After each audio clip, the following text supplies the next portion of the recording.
Set चल रहा है उसका सेट नंबर 2 का आज हम लोग डिस्कशन करने वाले हैं। तो चलिए शुरू करते हैं आज के सेशन का पहला सवाल। सेट नंबर 2 चलेगा, ठीक है। चलिए शुरू करते हैं पहला सवाल। सवाल नंबर 1 कहता है कि सिंधु घाटी सभ्यता के किस स्थल से विशाल स्नानागार अवशेष मिले हैं? किस स्थान से विशाल स्नानागार मिले हैं? तो आपके सामने 4 ऑप्शन दिया गया है। तो ऑप्शन नंबर, इस सवाल का उत्तर हो जाएगा option number C. Option number C में क्या है? मोहनजोदड़ो। चलिए ठीक है, नेक्स्ट सवाल पे चलते हैं। सवाल नंबर 2 कहता है कि इंडिका नामक ग्रंथ की रचना किसने की थी? इंडिका नामक ग्रंथ की रचना किसने की थी? तो किसने की थी? मेगास्थनीज ने। ऑप्शन नंबर डी हो जाएगा इसका उत्तर, ठीक है। नेक्स्ट सवाल, सवाल नंबर 3, भारत और 10 राजाओं के बीच 10 राज युद्ध किस नदी के तट पर हुआ था?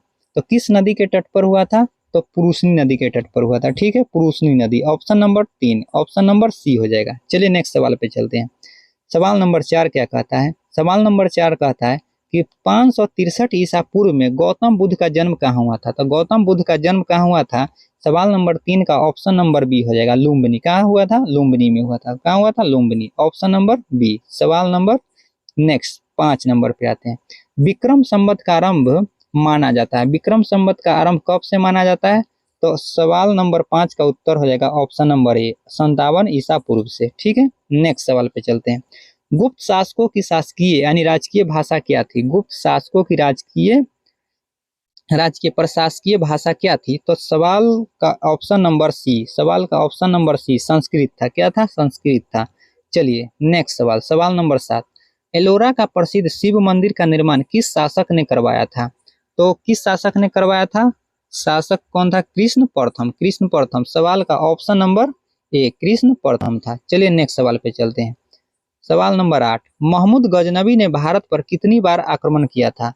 तो कितनी बार आक्रमण किया था? 17 बार। 17 बार आक्रमण किया था। ऑप्शन नंबर बी हो जाएगा। चलिए नेक्स्ट सवाल, दिल्ली सल्तनत का वास्तविक संस्थापक किसे माना जाता है? दिल्ली सल्तनत का वास्तविक संस्थापक किसे माना जाता है? तो दिल्ली सल्तनत का वास्तविक संस्थापक जो है वह इल्तुतमिश को माना जाता है। किसको माना जाता है? इल्तुतमिश को माना जाता है। तो ऑप्शन नंबर सी हो जाएगा। क्या हो जाएगा? ऑप्शन नंबर सी हो जाएगा। चलिए नेक्स्ट सवाल पे चलते हैं। 10 नंबर पे, किस राजवंश ने दिल्ली सल्तनत में सबसे कम समय तक शासन किया था? तो किस राजवंश ने दिल्ली सल्तनत में सबसे कम समय तक शासन किया था? तो कौन था वो? ऑप्शन नंबर डी हो जाएगा। कौन है? डी है, ठीक है, खिलजी। कौन सा? खिलजी है। चलिए ऑप्शन नंबर डी है। खिलजी वंश जो था वह 30 वर्षों तक शासन किया था, जबकि सबसे अधिक समय तक किसने शासन किया था? तो वह तुगलक वंश ने शासन किया था। कितने? 94। कितना समय तक? 94 यानी 94 वर्षों तक शासन किया था।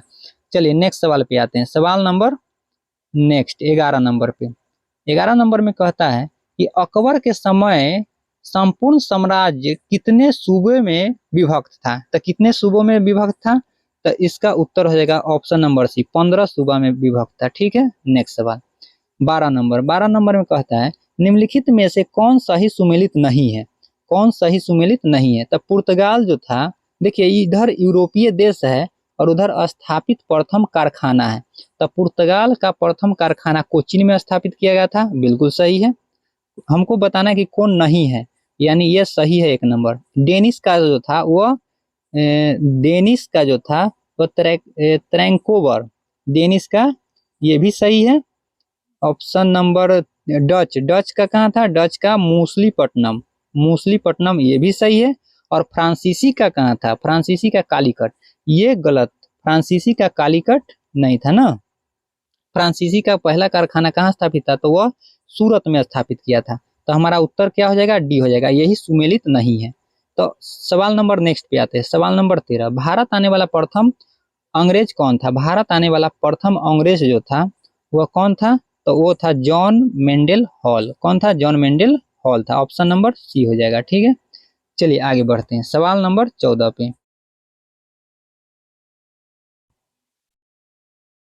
सवाल नंबर 14, किस उत्तरकालीन मुगल शासक को लंपट मूर्ख कहा जाता था? तो लंपट मूर्ख जो है वह जहांदर शाह को कहा गया है। किसको कहा गया है? जहांदर शाह को। और मुअज्जम को शाहे बेखबर कहा गया। मुअज्जम को क्या कहा गया है? शाहे बेखबर कहा गया। और मोहम्मद शाह को रंगीला कहा गया और फर्रुखसियर को घृणित कायर। फर्रुखसियर को क्या कहा गया है? इसको घृणित कायर कहा गया है। तो हमारा उत्तर हो जाएगा जो ऑप्शन नंबर सी है, जहांदर शाह। बंगाल का अंतिम नवाब कौन था? बंगाल का अंतिम नवाब जो था, बंगाल का अंतिम नवाब वह मुबारक उद दौला था। कौन था? मुबारक ud Daula. Option number A हो जाएगा। चलिए नेक्स्ट सवाल पे चलते हैं। First bar of India independence नामक पुस्तक की रचना किसने की थी? कौन सा सवाल? सवाल को एक बार ध्यान से पढ़िए कि first war of Indian independence नामक पुस्तक की रचना किसने की थी? तो वह था बी डी सावरकर। कौन था? B D Savarkar. सवाल का ऑप्शन नंबर सी इसका उत्तर हो जाएगा। चलिए नेक्स्ट सवाल। वेद समाज की स्थापना किसने की थी? तो वेद समाज की स्थापना जो था, वेद समाज की स्थापना वो श्री धरुल नायडू ने किए थे। कौन किए थे? श्री धरुल नायडू। ऑप्शन नंबर डी हो जाएगा। चलिए नेक्स्ट सवाल पे चलते हैं। पाइक विद्रोह किसके नेतृत्व में हुआ था? पाइक विद्रोह जो था वह किसके नेतृत्व में हुआ था? तो कोई किसके नेतृत्व में हुआ था? तो इस सवाल का उत्तर ऑप्शन नंबर सी हो जाएगा। बख्शी जगबंधु, बख्शी जगबंधु के नेतृत्व में हुआ था। चलिए नेक्स्ट सवाल 19 पे आते हैं। निम्नलिखित में कौन सा सुमेलित नहीं है? अब यहाँ पे कौन सुमेलित नहीं है वो हमको बताना है। तो देखिए कौन सुमेलित नहीं है, तो बंगाल गजट इधर पत्रिका है, पत्र पत्रिका है, और इधर संपादक यानी संस्थापक है। तो बंगाल गजट किसका संपादक था या संस्थापक? बंगाल गजट का जेम्स ऑगस्टन हिक्की, बिल्कुल सही है। दूसरा सोम प्रकाश का ईश्वर चंद्र विद्यासागर, ये भी सही है। और बंगदूत जो थे राजा राम मोहन राय का, ये भी सही है। यानी तीनों सुमेलित है। तो इसका उत्तर क्या हो जाएगा? डी। उपयुक्त में से कोई नहीं है, सब ऊपर का सुमेलित है। चलिए नेक्स्ट सवाल पे आते हैं। किस पे? 20 नंबर पे। चलिए सवाल नंबर 20। भारत में 3 विश्वविद्यालय कलकत्ता, मद्रास तथा बंबई की स्थापना किस घोषणा पत्र के तहत हुई थी? किस घोषणा पत्र के तहत हुई थी? तो इस सवाल का उत्तर होगा 1854 के वुड डिस्पैच घोषणा के अंतर्गत। ऑप्शन नंबर बी, 1854 के वुड डिस्पैच घोषणा के अंतर्गत स्थापित हुआ था। चलिए नेक्स्ट सवाल पे। भारत में न्यायिक सेवा का जनक किसे कहा जाता है? भारत में न्यायिक सेवा का जनक वारेन हेस्टिंग्स को कहा जाता है। किसको कहा जाता है? वारेन हेस्टिंग्स को कहा जाता है। ऑप्शन नंबर बी हो जाएगा। नेक्स्ट सवाल पे चलिए। सवाल नंबर 22 में कहता है निम्नलिखित में से कौन सी घटना सबसे बाद में घटित हुई थी? तो कौन सी घटना सबसे बाद में घटित हुई थी? तो सभी का कालक्रम अगर याद है, कालखंड, तो फिर बन जाएगा। देखिए सिंधु को अंग्रेजी साम्राज्य में मिलाया जाना था। कब मिलाया जाना मिलाया गया है? तो 1843 में। इसको कब? 1843 में। कब मिलाया गया? 1843 में। उसी तरह से प्रथम आंग्ल युद्ध जो था वो 1845-46 में हुआ। ये कब हुआ था? 1845-46 में। इसको 45-46 समझिए आप, ठीक है? 1845-46। और तृतीय आंग्ल बर्मा युद्ध जो था वह था 1885 से 86। 1885-86 में ये हुआ नीचे वाला। और विधवा पुनर्विवाह जो था वह 1856 में हुआ था। कहता है कि कौन सा जो है सबसे बाद में घटित हुआ था? तो कौन सा सबसे बाद में घटित हुआ? तृतीय आंग्ल बर्मा युद्ध। कब हुआ था? तो यह तृतीय आंग्ल बर्मा युद्ध जो था 1885 से 86 में था। तो ऑप्शन नंबर सी इसका सही राइट आंसर हो जाएगा। चलिए नेक्स्ट सवाल पे। पूना सार्वजनिक सभा के संस्थापक कौन थे? पूना सार्वजनिक सभा के संस्थापक एम.जी. रानाडे ये भी थे, जीबी जोशी ये भी थे, और एस.एच. चिपलूनकर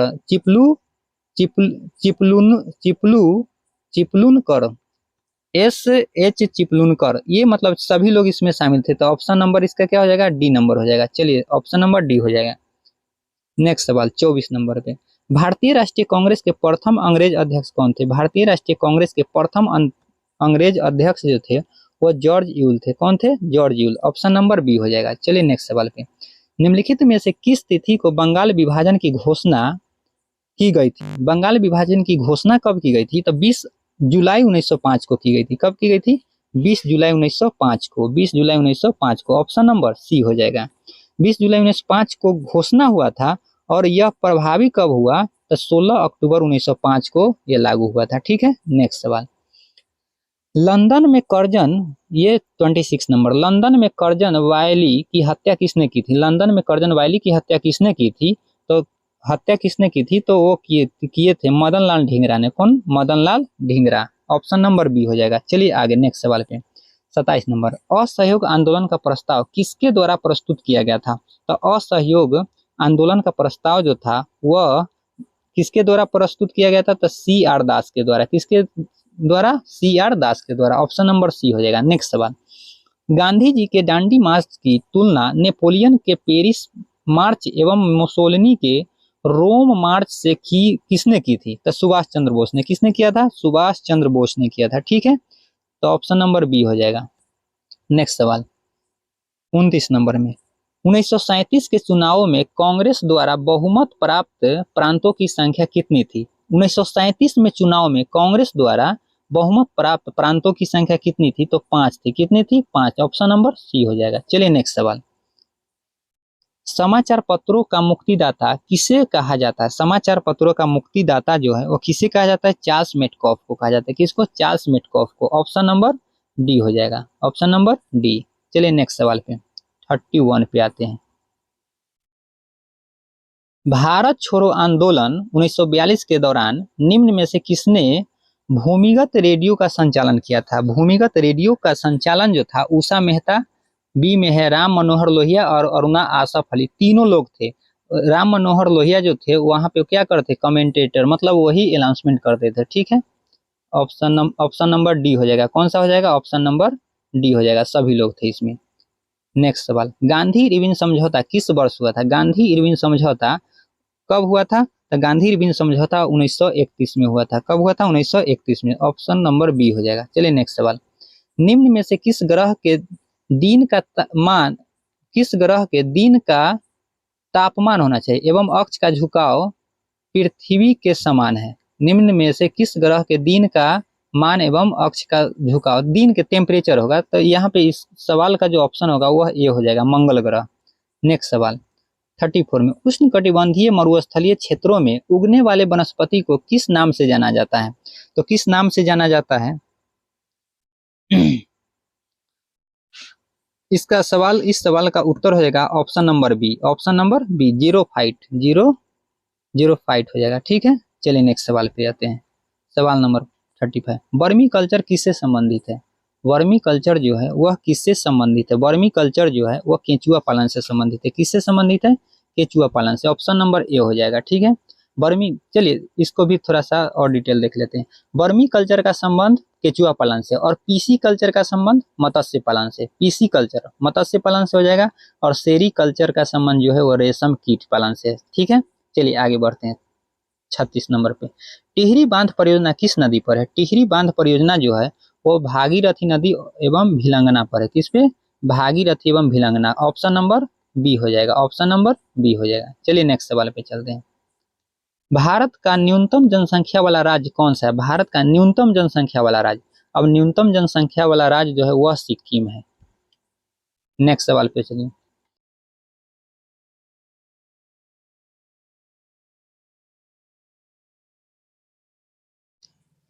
चलिए सवाल नंबर 38, निम्नलिखित में से कौन सही सुमेलित है?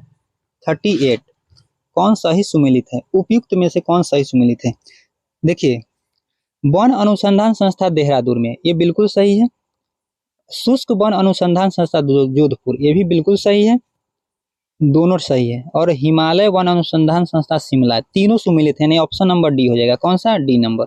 नेक्स्ट सवाल 39, घरेलू हिंसा में महिला संरक्षण अधिनियम निम्नलिखित में से किस वर्ष पारित किया गया था? तो 2005 में। कब पारित किया गया था? 2005 में। ऑप्शन नंबर ए हो जाएगा। ठीक है, सवाल नंबर 40, विश्व के पहले नैनो यूरिया संयंत्र को किस राज्य में स्थापित किया गया था? तो पहला नैनो यूरिया संयंत्र जो था वह गुजरात राज्य में स्थापित किया गया था। ठीक है, नेक्स्ट सवाल, BBC Indian sport women of the year 2022 पुरस्कार किसने जीता है? तो किसने जीता है? मीराबाई चानू ने जीता है। कौन सा ऑप्शन? ऑप्शन नंबर सी हो जाएगा, मीराबाई चानू। चलिए नेक्स्ट सवाल पे आते हैं 42 पे। सवाल नंबर 42 पे कहता है कि राष्ट्रपति द्रौपदी मुर्मू द्वारा 7वें अंतर्राष्ट्रीय धम्म सम्मेलन का उद्घाटन कहाँ पर किया गया था? तो कहाँ किया गया है? यह किया गया है भोपाल में। कहाँ पे? भोपाल। ऑप्शन नंबर बी हो जाएगा। नेक्स्ट सवाल, हाल ही में भारत के किस राज्य या केंद्र शासित प्रदेश में लिथियम के भंडार मिले हैं? तो कहाँ पे लिथियम के भंडार मिले हैं? तो option number B, Jammu Kashmir में मिले हैं। कहाँ पे मिले हैं? जम्मू कश्मीर में मिले हैं। चलिए नेक्स्ट सवाल पे आते हैं 44 4 पे। बजट 2023-24 में केंद्र सरकार ने कितने रुपए के खर्च का लक्ष्य रखा है? तो कितने रुपए के खर्च का लक्ष्य रखा है? ऑप्शन नंबर ये हो जाएगा 45.03 करोड़। 45.03 लाख करोड़ है। चलिए नेक्स्ट सवाल, सवाल नंबर 45। हाल ही में हुए राज्यपाल के नियुक्तियों के संबंध में कौन सा सही सुमेलित है? तो एक तरफ राज्य है, दूसरी तरफ राज्यपाल है। पहले राज्यपाल दिया है, फिर राज्य है। तो देखिए एक ऑप्शन नंबर बी जो देखिएगा इसमें हिमाचल प्रदेश दे दिया, उधर दिया है इसका राज्यपाल, तो खैर उससे कोई दिक्कत नहीं है, हम लोग समझ लेंगे। तो फागू चौहान जो है क्या सिक्किम के राज्यपाल हैं? जी नहीं, फागू चौहान सिक्किम के नहीं है। अच्छा, बिहार के अभी राज्यपाल कौन है? तो बिहार के राज्यपाल राजेंद्र विश्वनाथ आर्लेकर ये है। तो ये भी तो सुमेलित नहीं है क्योंकि सीपी राधा कृष्णन दिया है। ऊपर से मिलाते हैं फागू चौहान, ये तो फागू चौहान जो है ये मेघालय के राज्यपाल है। कहाँ के हैं? मेघालय के हैं। तो ये सिक्किम दिया है, ये नहीं है। हिमाचल प्रदेश के जो है वह शिव प्रताप शुक्ल, ये बिल्कुल सही सुमेलित है। कौन सा? B number, option number B हो जाएगा इसका सही उत्तर। और राजेंद्र विश्वनाथ आर्लेकर बिहार के राज्यपाल है और सीपी राधाकृष्णन ये झारखंड के राज्यपाल है। ऑप्शन नंबर डी में जो दिया है वो झारखंड के। तो राइट आंसर जो होगा वह बी नंबर होगा, हिमाचल प्रदेश के राज्यपाल शिव प्रताप शुक्ल है। नेक्स्ट सवाल 46 पे आइए। The blue book A writers journal पुस्तक के लेखक किनके द्वारा लिखी गई थी? तो ऑप्शन नंबर ए हो जाएगा अमिताभ कुमार के द्वारा। ठीक है, नेक्स्ट सवाल पे चलिए। 46 हो गया। 47 फरवरी 2023 में 12वां विश्व हिंदी सम्मेलन का आयोजन कहाँ किया गया है? तो 12वां विश्व हिंदी सम्मेलन का आयोजन फिजी में किया गया है। कहाँ किया गया है? फिजी में किया गया है। चलिए नेक्स्ट सवाल। किस देश के राष्ट्रपति अब्देल फतह अल सीसी भारत के 74वें गणतंत्र दिवस पर मुख्य अतिथि थे? किस देश के राष्ट्रपति थे? तो वह मिस्र के राष्ट्रपति थे। कहाँ के थे? मिस्र के थे। Option number D. नेक्स्ट सवाल।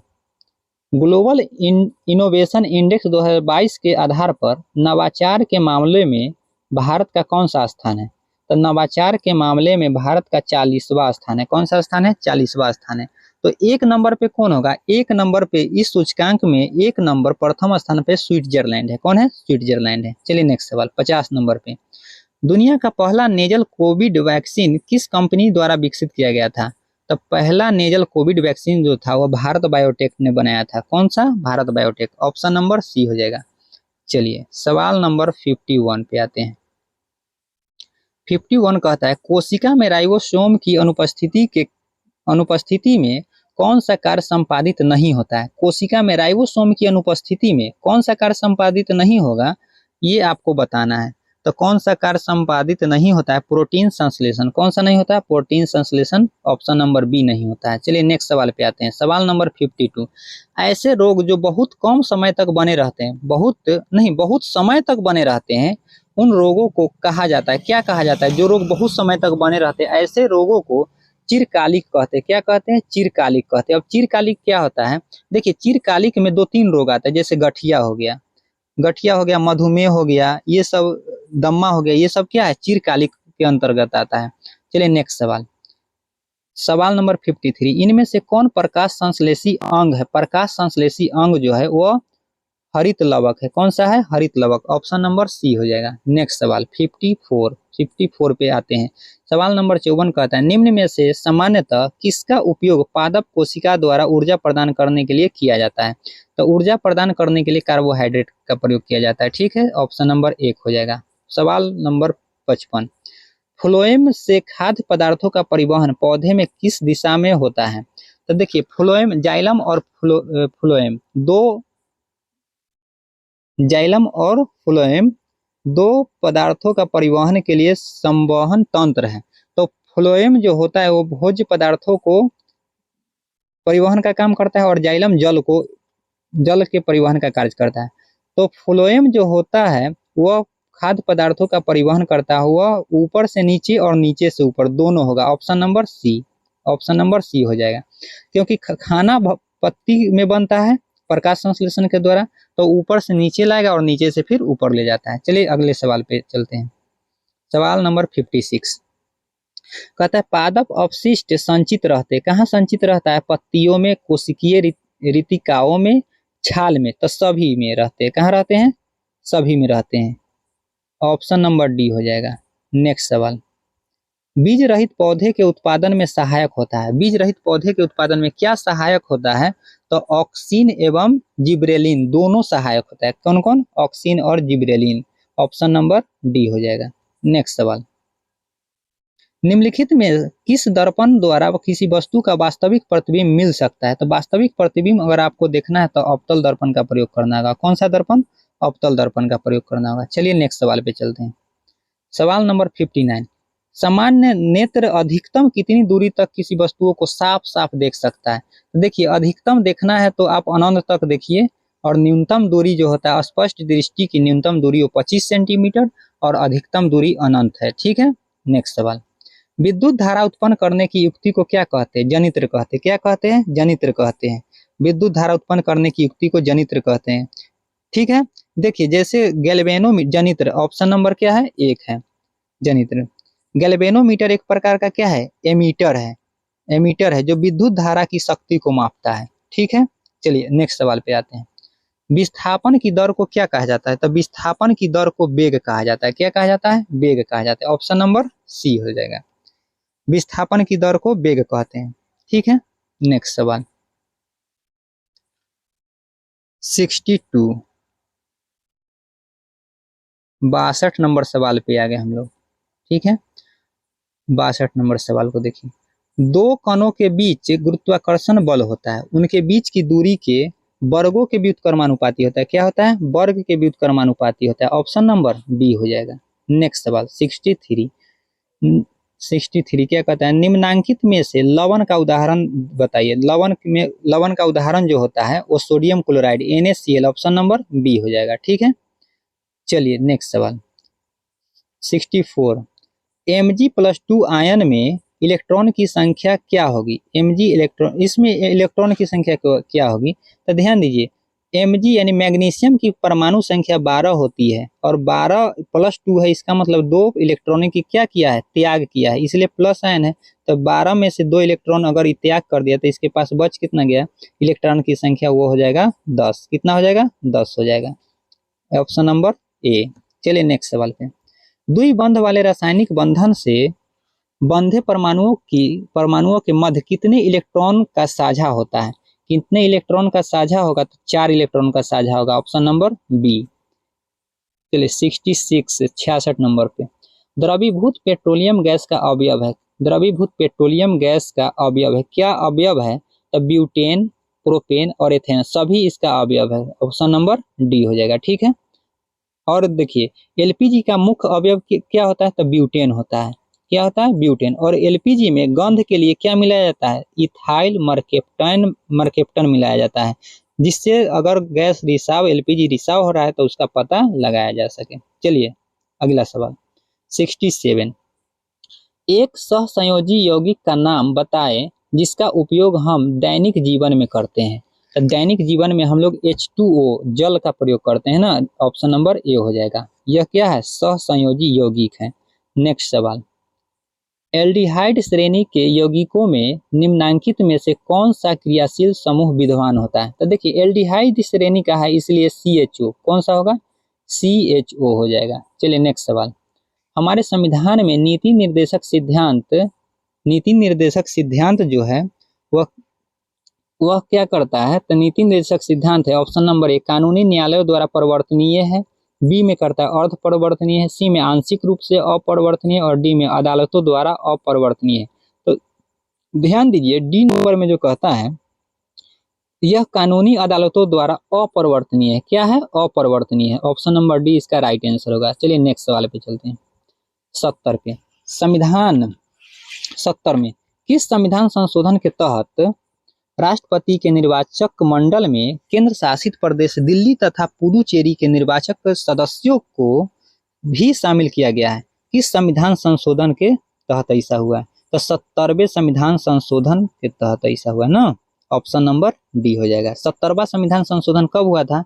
तो 1992 में हुआ था। 70वां संविधान संशोधन 1992। 71 नंबर पे, सरकार की मंत्रिमंडल प्रणाली की सबसे महत्वपूर्ण विशेषता क्या है? तो सबसे महत्वपूर्ण विशेषता जो है वह है सामूहिक उत्तरदायित्व। क्या है? सामूहिक उत्तरदायित्व। ऑप्शन नंबर बी हो जाएगा। चलिए नेक्स्ट सवाल पे। चलिए सवाल नंबर 72। केंद्रीय सरकार का उच्चतम सिविल अधिकारी कौन होता है? तो केंद्रीय सरकार का उच्चतम सिविल अधिकारी जो होता है वो मंत्रिमंडल सचिव होता है। कौन होता है? मंत्रिमंडल सचिव। ऑप्शन नंबर बी हो जाएगा राइट आंसर। चलिए नेक्स्ट सवाल पे आते हैं 73 नंबर पे। 73 नंबर सवाल कहता है कि कौन सा स्थानीय सरकार का मामला नहीं है? कौन सा स्थानीय सरकार का मामला नहीं है? तो स्थानीय सरकार का मामला जो है वो कानून और व्यवस्था नहीं है। क्या नहीं है? कानून और व्यवस्था। यह राज्य सूची का विषय है। किसका विषय है? राज्य सूची का विषय है। ठीक है, सवाल का आंसर जो होगा वह सी नंबर हो जाएगा। चलिए, राज्य सूची का विषय है जिसे राज्य सरकार स्थापित करती है। नेक्स्ट सवाल 74 में कहता है कि विधायकों तथा सांसदों द्वारा ली जाने वाली शपथ या प्रतिज्ञा का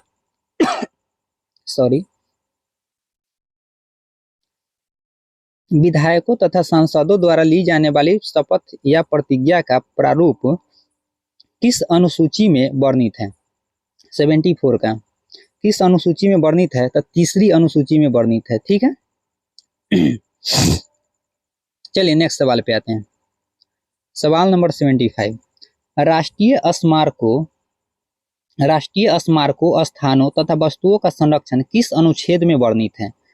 किस अनुच्छेद में वर्णित है? तो सवाल का उत्तर जो होगा, उत्तर हो जाएगा आपका ऑप्शन नंबर सी, अनुच्छेद 49 में। ठीक है, चलिए नेक्स्ट सवाल पे चलते हैं। 76 पे, भारतीय संविधान के किस अनुच्छेद में अनुसूचित जातियों और अनुसूचित जनजातियों के लिए आरक्षण का प्रावधान किया गया है? तो किस अनुच्छेद में ऐसा किया गया? तो अनुच्छेद 335 में। ऑप्शन नंबर सी हो जाएगा। सवाल का आंसर जो होगा वह सी हो जाएगा। ठीक है, चलिए नेक्स्ट सवाल पे चलते हैं। सवाल नंबर 77। आर्थिक नियोजन एक अनिवार्य अभिलक्षण है। आर्थिक नियोजन जो है वो एक अनिवार्य अभिलक्षण है। किसका?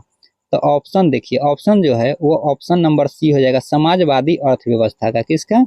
समाजवादी अर्थव्यवस्था का। ऑप्शन नंबर सी हो जाएगा। नेक्स्ट सवाल 78 में कहता है कि निम्नलिखित में से भारतीय अर्थव्यवस्था के तृतीयक क्षेत्र के अंतर्गत आता है। तृतीयक क्षेत्र में कौन सा आता है? तो तृतीयक क्षेत्र के अंतर्गत जो है वो वस्तुओं का परिवहन आता है। क्या आता है? परिवहन आता है। ऑप्शन नंबर बी हो जाएगा। ठीक है, चलिए अगले सवाल पे।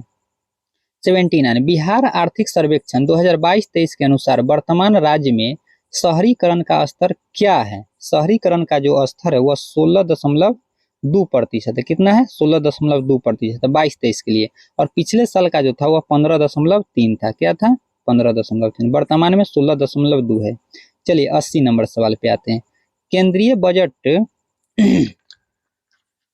80 नंबर सवाल जो है वो क्या कहता है कि केंद्रीय बजट 2023-24 में निर्धारित विकास की 7 प्राथमिकताएं, जिसे सप्तऋषि नाम दिया गया है, में शामिल है। क्या शामिल है? तो ए में कहता है सक्षमता को सामने लाना, हरित विकास, सी में वित्तीय क्षेत्र, और डी में इनमें से सभी। तो इन सभी बातों को, इन सभी सप्तऋषि जो नाम दिया उसमें ये सब शामिल था। तो ऑप्शन नंबर डी हो जाएगा। क्या हो जाएगा? डी इसका आंसर। चलिए नेक्स्ट सवाल। सवाल नंबर 81 कहता है कि बिहार के निम्न हिस्सों में से कौन सा हिस्सा भूतात्विक दृष्टि से अपेक्षाकृत पुराना है? तो ये 4 ऑप्शन जो दिया है इनमें से सबसे पुराना कौन सा है? तो वो हो जाएगा खड़गपुर पहाड़िया। कौन सा? ऑप्शन नंबर सी, खड़गपुर पहाड़िया। चलिए नेक्स्ट सवाल पे चलते हैं। सवाल नंबर 82। निम्नलिखित भारतीय द्वीपों में से कौन सा द्वीप भारत एवं श्रीलंका के मध्य में है? कौन सा द्वीप है जो भारत और श्रीलंका के बीच में है? तो यह मध्य है, तो यह हो जाएगा रामेश्वरम। रामेश्वरम। कौन सा? रामेश्वरम हो जाएगा। चलिए नेक्स्ट सवाल 83 पे आ गए हम लोग। भारत की सबसे लंबी नदी कौन सी नदी है? भारत की सबसे लंबी नदी तो गंगा नदी हो जाएगा। Option number B. नेक्स्ट सवाल, रेगुर किसका नाम है? रेगुर जो है वह काली मिट्टी का नाम है। ऑप्शन नंबर सी हो जाएगा। चलिए नेक्स्ट सवाल। एक निश्चित आकृति में व्यवस्थित ताराओं का समूह कहलाता है। एक निश्चित आकृति में व्यवस्थित ताराओं का समूह क्या कहलाता है? तो वह नक्षत्र कहलाता है। क्या कहलाता है? नक्षत्र कहलाता है, जिसको हम लोग तारामंडल कहते हैं। नक्षत्र, बी नंबर ऑप्शन हो जाएगा। चलिए नेक्स्ट सवाल। पृथ्वी दिवस, विश्व पृथ्वी दिवस कब मनाया जाता है? तो विश्व पृथ्वी दिवस जो है वह 22 अप्रैल को मनाया जाता है। 22 अप्रैल को। ऑप्शन नंबर ए हो जाएगा। नेक्स्ट सवाल 87 पे आ गए। यदि दो स्थानों की स्थिति में 90 डिग्री देशांतर का अंतर है तब दोनों स्थानों के बीच समय का अंतर बताइए। देखिए 1 डिग्री देशांतर को पार करने में 4 मिनट का समय लगता है, तो 90 डिग्री देशांतर को पार करने में 9 चौक 36 360 मिनट लगेगा। और 360 मिनट को आप घंटा में चेंज कीजिएगा तो 60 से भाग दीजिएगा, तो 60 से भाग दीजिए 360 में तो 6 घंटा आएगा। ऑप्शन नंबर बी हो जाएगा। ठीक है, चलिए नेक्स्ट सवाल पे चलते हैं। 88 पे, निम्नलिखित समुद्री धाराओं में से कौन हिंद महासागर की धारा नहीं है? तो हिंद महासागर की धारा कौन नहीं है ये आपको बताना है। तो कौन नहीं है, देखिए हिंद महासागर की धारा अगुलहास धारा ये तो है, बिल्कुल है। मोजाम्बिक धारा ये भी है, और दक्षिणी हिंद महासागर ये धारा ये भी है। ये तीनों हिंद महासागर की धारा है। तो पूछ रहा है हिंद महासागर की धारा कौन नहीं है ये बताना है। तब बेंगुएला धारा नहीं है, तो हमारा उत्तर हो जाएगा डी, बेंगुएला धारा नहीं है। बेंगुएला धारा है एक ठंडी जल धारा है जो दक्षिण अटलांटिक महासागर के पूर्वी एवं अफ्रीका महाद्वीप के पश्चिमी तट के किनारे प्रवाहित होती है। ठीक है चलिए नेक्स्ट सवाल पे चलते हैं। सवाल नंबर 89, इनमें से कौन सा झील उत्तरी अमेरिका के ग्रेट लेक्स का हिस्सा नहीं है? ग्रेट लेक्स का हिस्सा नहीं है। देखिए ग्रेट लेक्स जो है उत्तरी अमेरिका महाद्वीप के उत्तर पश्चिम में स्थित एक ताजे पानी की झीलों का समूह है, ग्रेट लेक्स। ठीक है, इन झीलों में कौन कौन झील शामिल है? तो सुपीरियर झील है, मिशिगन झील है, ह्यूरॉन झील है, ईरी है और ओंटारियो है, ये सब शामिल है, लेकिन बियर इसमें शामिल नहीं है। तो ऑप्शन क्या हो जाएगा? ऑप्शन नंबर ए हो जाएगा। ठीक है, चलिए नेक्स्ट सवाल पे चलते हैं। सवाल नंबर 90, जैव विविधता का सबसे महत्वपूर्ण पहलू क्या है? तो सबसे महत्वपूर्ण पहलू जो है वह महत्वपूर्ण पहलू ऑप्शन नंबर डी, पारिस्थितिक एवं तंत्र निर्वहन है। कौन सा? ऑप्शन नंबर डी हो जाएगा। चलिए नेक्स्ट सवाल पे, पर्यावरण में ग्रीन हाउस प्रभाव में वृद्धि होती है। पर्यावरण में ग्रीन हाउस प्रभाव में वृद्धि होती है, क्या कारण है कि ग्रीन हाउस प्रभाव में वृद्धि होता है? तो कार्बन डाइऑक्साइड के कारण ऐसा होता है। ऑप्शन नंबर बी हो जाएगा, 91 का बी। चलिए नेक्स्ट सवाल 92 में कहता है कि कार्बन क्रेडिट का कार्बन 92 है ना, कार्बन क्रेडिट प्रणाली जो है, कार्बन क्रेडिट का दृष्टिकोण इनमें से किससे शुरू होता है? तो किससे शुरू होता है? तो क्योटो प्रोटोकॉल से शुरू होता है। ऑप्शन नंबर 1, क्योटो प्रोटोकॉल के तहत पर्यावरण में कार्बन उत्सर्जनों को कम करने के लिए कार्बन क्रेडिट प्रणाली लागू की गई थी। ठीक है, चलिए नेक्स्ट सवाल, ओजोन परत संरक्षण दिवस कब मनाया जाता है? तो 16 सितंबर को मनाया जाता है। कब मनाया जाता है? 16 सितंबर को ओजोन परत संरक्षण दिवस मनाया जाता है।